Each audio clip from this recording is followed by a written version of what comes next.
Ramesh Srinivasan is a professor at the UCLA Department of Information Studies. He joins us via Skype now from San Francisco. What was he trying to achieve with this poll? Well, I think we have all seen that the first couple months, or this initial period of Musk's takeover of Twitter, has been highly erratic and pretty whimsical. Musk has been constantly getting in fights and battles with Twitter users. He's made a number of decisions that have turned out to be very unpopular, not just for users, but advertisers as well.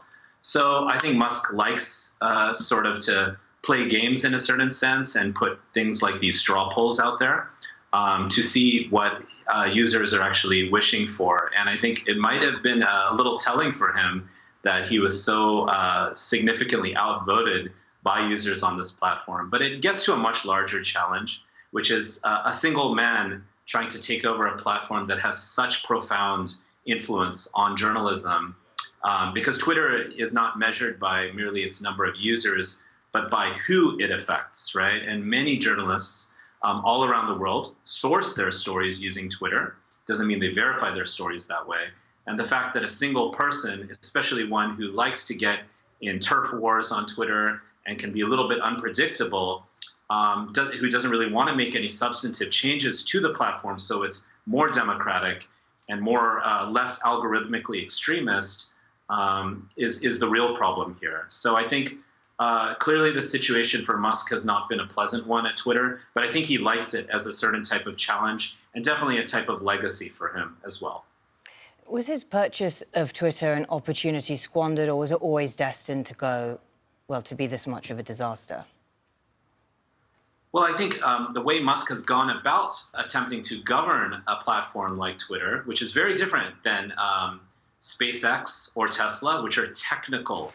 Those are technology companies, right? Twitter might be seen as a technology company, but it's actually a social media company that has such influence on global journalism and communication. Twitter was already not doing well financially before Musk took over, but it's become even worse with his erratic decisions.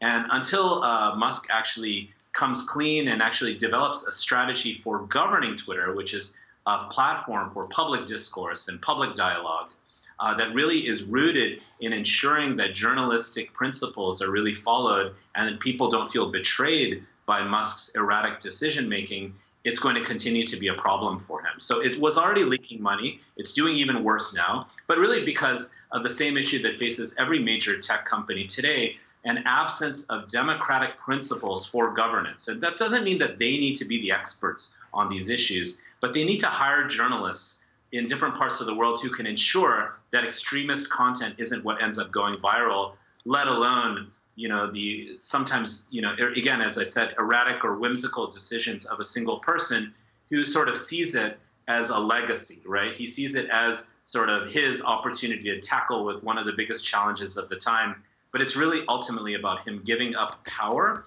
and really supporting the greater public and global interests that Twitter should always be about, as well as being a for-profit company.